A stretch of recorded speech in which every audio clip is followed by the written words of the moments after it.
Bonjour à tous, je suis le docteur Léger, chirurgien de l'épaule et du membre supérieur au cabinet Arthropol et à la clinique Aguilera Côte Basque. Comme vous le savez, le confinement mis en place en raison d'une pandémie de Covid-19 a amené l'annulation des consultations et des interventions chirurgicales non urgentes sur l'ensemble du territoire. Par ailleurs, vous ne pouvez plus vous rendre chez votre kinésithérapeute pour travailler votre épaule. Cette vidéo s'adresse aux patients qui ont bénéficié d'une butée osseuse pour luxation antérieure récidivante d'épaule. En principe, vous avez dû retirer votre écharpe contre écharpe à J15 le jour, puis à J45 également la nuit. La douleur est habituellement faible après cette intervention et va rapidement s'atténuer. Si elle reste présente, vous avez deux possibilités à votre disposition. Le glaçage de l'épaule, premièrement, durant une dizaine de minutes que vous pouvez répéter plusieurs fois par jour. Chez certains, ce sera plutôt la chaleur qui sera efficace. Deuxièmement, la prise dentalgique, bien évidemment, en évitant dans le contexte actuel les anti-inflammatoires non stéroïdiens. L'application locale, par contre, de Flector tissu gel ou d'emplâtre de Voltaren délivré sans ordonnance peut également être tentée. Mais c'est surtout l'assouplissement de votre épaule qui va participer à la diminution de vos douleurs.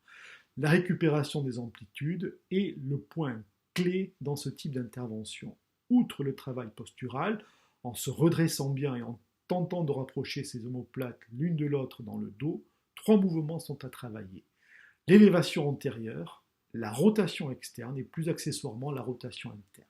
L'élévation antérieure, vous prenez vos deux mains, le côté sain servant de moteur au côté malade, et vous levez progressivement les deux bras jusqu'à mettre les deux mains sur la tête. Puis vous décollez lentement les mains jusqu'au zénith, vous redescendez les mains sur la tête, et vous allez alors travailler les rotations en portant les coudes progressivement d'avant en arrière.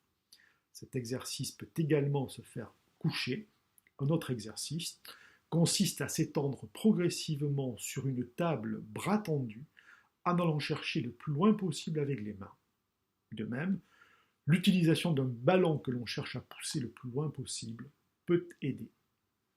La rotation externe peut se travailler par un deuxième exercice. Dos au mur, vous prenez un bâton à deux mains et la main saine va pousser vers le bras malade, entraînant celui-ci en rotation externe. Enfin, la rotation interne. Les deux mains se rejoignent au niveau des fesses et la main saine va lever peu à peu la main côté atteint le long de la colonne vertébrale. Là encore, un deuxième exercice est possible avec une ceinture ou une serviette oblique dans le dos, par l'intermédiaire de laquelle la main saine va tirer progressivement vers le haut la main côté malade. Voilà ce que je souhaitais vous dire. Sachez que nous restons à vos côtés durant tout le confinement grâce à ces vidéos, si nécessaire par téléconsultation sur doctolib.fr, un simple téléphone portable suffit, mais également en téléphonant à Arthropol où une secrétaire est à votre disposition, ou dans les cas les plus graves ou les plus urgents, en contactant les urgences de la clinique Aguilera.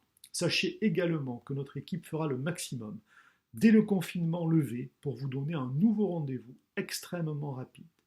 Bon travail d'autorééducation, bon courage à tous et à bientôt.